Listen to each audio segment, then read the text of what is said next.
రాజకీయాల్లో గెలుపు అందమైన ఐస్ క్రీమ్ లాంటిది. చూడ్డానికి ఆహ్లాదంగా ఉంటుంది, టేస్ట్ చేసిన వాళ్ళకి హాయిగా అనిపిస్తుంది.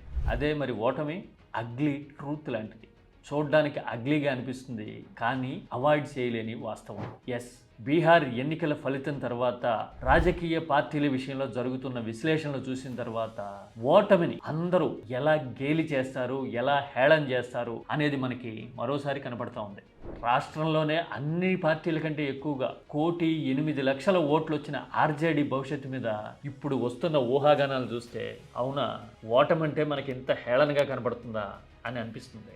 ఏపీలో కూడా ఇప్పటికీ వైసీపీ సిచ్యువేషన్ మీద టీడీపీ అనుకూల మీడియా కానీ టీడీపీ అనుకూల వర్గాలు కానీ రూల్డ్ అవుట్ చేసే తరహాలో మాట్లాడడం చూసినా ఇదే అనిపిస్తుంది. ఇలాంటి వాళ్ళు అంటే ఓటమిని హేళన చేసేవాళ్ళు ఎవరైనా సరే బీహార్ నుంచి ఢిల్లీ వరకు మరే రాష్ట్రం అయినా తెలుసుకోవాల్సిన చారిత్రక వాస్తవం ఒకటి ఉంది. ఘోర ఓటములను తట్టుకున్నప్పుడే, పరాజయాల్ని కౌగలించుకుని కూడా కాన్స్టెంట్గా నిలబడినప్పుడే చరిత్రని తిరగరాయగలరు. అలా చరిత్రని తిరగరాసిన, పరాజయాల్ని గెలిచిన ఒక రాజకీయ హిస్టరీని నేను మీకు చెప్తాను. అన్నట్టు బీహార్లో ఎలాగైతే నితీష్, లాలు లాంటి ఒకనాటి మిత్రుల మధ్య యుద్ధం జరుగుతుందో, నేను చెప్పబోయే స్టోరీ కూడా ఒకనాటి మిత్రుల మధ్య జరిగిన రసవత్తర యుద్ధమే. ఈ స్టోరీ చూస్తే ఓటమిని తట్టుకుంటే గనక జీవితంలోనూ రాజకీయంలోనూ గెలుపు ఎలాంటి దారులు పరుస్తుంది అనేది తెలుస్తుంది.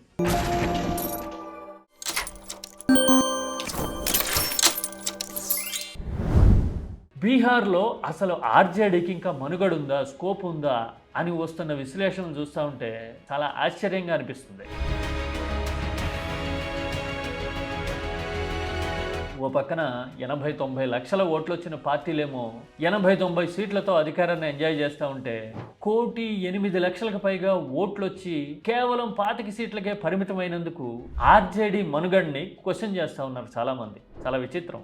వరుసగా 5 ఎన్నికల్లో అధికారం లేకపోయినా రాకపోయినా కూడా ఇంతలా అతిపెద్ద పార్టీగా నిలబడింది, రిలవెంట్గా ఉంది అంటేనే ఆ పార్టీకి సర్వైవల్ ఉన్నట్టు కదా. పైగా భావజాల సంఘర్షణ ఉన్నప్పుడు, స్పష్టమైన రాజకీయ విధానం ఉన్నప్పుడు ఎగ్జిస్టెన్స్కి ఢోకా ఏముంటుంది. కానీ రాజకీయాలు ఎప్పుడు ఇంతే క్రూరంగా ఉంటాయి. గెలుపుని ఎలాగైతే నెత్తి మీద పెట్టుకుంటారో ఓటమిని హేళన చేయడము, తక్కువగా చిత్రీకరించడానికి, రూల్డ్ అవుట్ చేయడానికి చాలా మంది రెడీ అయిపోతారు. ఇది సహజంగా జరిగేది. అయితే వరుస ఓటములు వచ్చినా తట్టుకోవటం ఎలా, తిప్పికొట్టడం ఎలా, అసలు ఇంకా గెలవలేమా అని చుట్టుముట్టేస్తున్న నైరాశ్యాన్ని, నిరాశని ఎలాగా అధిగమించవచ్చు అని ఆలోచించే ఎవరికైనా సరే చరిత్ర కొన్ని సమాధానాలు చెప్తుంది, ఉదాహరణలు చూపిస్తుంది. ఒక 50 ఏళ్ల కిందట తమిళనాడులో జరిగిన ఒక పరిణామాన్ని చూస్తే గనక వరుస ఓటములతో నిరాశలో ఉన్న వాళ్ళకు కూడా కాలం ఎలా దారి చూపిస్తుంది, ఊహించని పరిణామాలు రాజకీయాన్ని ఎలా తిరగేస్తాయి అనే విషయం మనకు అర్థమవుతుంది. ఎస్, ఎంజీఆర్ వర్సెస్ కరుణానిధిగా జరిగిన రాజకీయం గురించి నేను చెప్పబోయేది. కరుణానిధి ఎంజీఆర్ని డిఎంకే నుంచి బహిష్కరించిన తర్వాత ఆయన బయటకు వచ్చి అన్నా డిఎంకేని స్టార్ట్ చేశాడు. స్టార్ట్ చేసిన తర్వాత తొలి ఎన్నిక 1977లో అన్నా డిఎంకే అధికారంలోకి వచ్చింది. ఫస్ట్ టైం తమిళనాడులో. దేశవ్యాప్తంగా జనతా పార్టీ వేవ్ ఉంది. ఎంజీఆర్ కూడా జనతా పార్టీతో పొత్తు పెట్టుకున్నారు. కరుణానిధిని కంగు తినిపించారు. అది ఫస్ట్ టైం.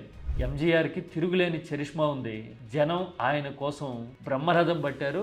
రాజకీయాల్లో ఒక కొత్త శకం మొదలైపోయింది తమిళనాడులో. కానీ ఆ తర్వాత 3 ఏళ్లకే దేశంలో రాజకీయం తిరగబడింది. ఇందిర మళ్ళీ అధికారంలోకి వచ్చేశారు. వచ్చి రావడంతోనే జనతా మద్దతుతో వచ్చిన ప్రభుత్వాలన్నింటినీ రద్దు చేసేసరికి ఆ కోటాలో 1980లో ఎంజీఆర్ ప్రభుత్వం కూడా రద్దయిపోయింది. మళ్ళీ తమిళనాడులో కరుణానిధి వర్సెస్ ఎంజీఆర్. ఈ రెండో యుద్ధంలో కూడా ఎంజీఆర్ బ్రహ్మాండమైన మెజారిటీతో గెలిచారు. కరుణానిధి డీలా పడ్డారు. చాలామంది కరుణానిధిని రూల్డ్ అవుట్ చేశారు. ఇక ఎంజీఆర్ని కరుణానిధి ఓడించలేడు అన్నారు.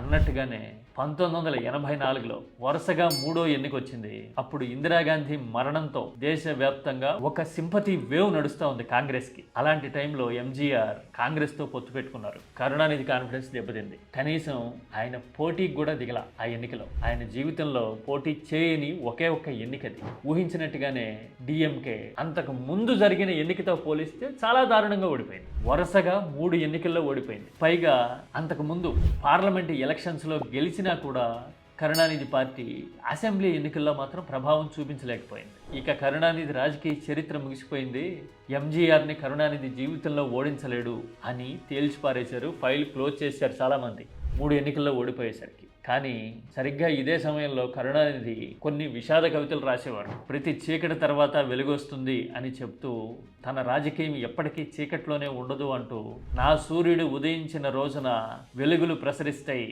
అని కరుణానిధి రాసిన కవితలు తమిళనాడులో ఇప్పటికీ పాపులర్. డిఎంకే సింబల్ కూడా ఉదయిస్తున్న సూర్యుడే కదా, అందుకని ఆయన సింబాలిక్గా ఈ మాట వాడారు. 84 ఎన్నికల్లో గెలిచిన తర్వాత 3 ఏళ్లకే అనారోగ్య కారణంతో ఎంజీఆర్ మరణించటం, ఆ తర్వాత జానకి రామచంద్రన్ అధికారంలోకి వచ్చిన జయలలితతో జరిగిన ఇంటర్నల్ ఫ్యూడ్లో అన్నా డిఎంకే వెనకబడ్డం చూసాం. తర్వాత ఎన్నికలో కరుణానిధి బంపర్ మెజారిటీతో మళ్ళీ అధికారంలోకి వచ్చారు. అధికారంలోకి రావడమే కాదు, ఆ తర్వాత 25 ఏళ్లకు పైగా అప్రతిహతంగా మోస్ట్ రిలవెంట్ లీడర్గా తమిళ రాజకీయాల్ని శాసించడమే కాదు, 90 ఏళ్లు దాటిన తర్వాత కూడా ఆయన రాజకీయాల్లో క్రియాశీలకంగా ఉండటాన్ని తమిళనాడే కాదు దేశం మొత్తం చూసింది. అందుకే అంటున్నది, వరుస ఓటములు వచ్చాయనో, ఘోర పరాజయాలు పలకరించాయనో, ప్రత్యర్థులు దూకుడు మీద ఉన్నారో, తాండవం ఆడేస్తున్నారనో, రాజకీయాల్లో ధీరోదాత్తతున్న నాయకుడు ఎవరు అంత తేలిగ్గా వెనక్కి తగ్గరు. ఎదురు చూస్తారు, ఎదురు దెబ్బల్ని ఆహ్వానిస్తారు, ఓటమితో గుణపాఠాలు నేర్చుకుంటారు. హయ్యెస్ట్ నెంబర్ చూపించిన ఎన్నిక విజయాన్ని మరొక మునిపే లోయెస్ట్ నెంబర్ పలకరించినా సరే ఈ 2 అనుభవాల్ని బేరీజు వేసి తదుపరి యుద్ధానికి సిద్ధమవుతారు. అలా నేర్చుకునే తత్వం ఉన్నవాళ్లే, గుండె నిబ్బరం గలవాళ్లే రాజకీయాల్లో ధృవతారులుగా ఎదుగుతారు, మిగులుతారు. అంతే తప్ప వరుసగా ఓటములు వచ్చాయనో, ఒకళ్ళకి టైం నడుస్తుందనో డీలా పడితే గనక రాజకీయాల్ని శాసించలేరు, చరిత్ర సృష్టించలేరు, ప్రజల గుండెల్లో ఎల్లకాలం నిలవలేరు. అవునా కదా? ఓటముల తర్వాత వచ్చే గెలుపు ఎంత ప్రభావశీలంగా ఉంటుంది? మీ ఎక్స్పీరియన్సెస్ కానీ, ప్రస్తుతం కనిపిస్తున్న రాజకీయ విశ్లేషణ మీద మీ అభిప్రాయాలు కానీ నిర్మాణాత్మకంగా షేర్ చేయండి.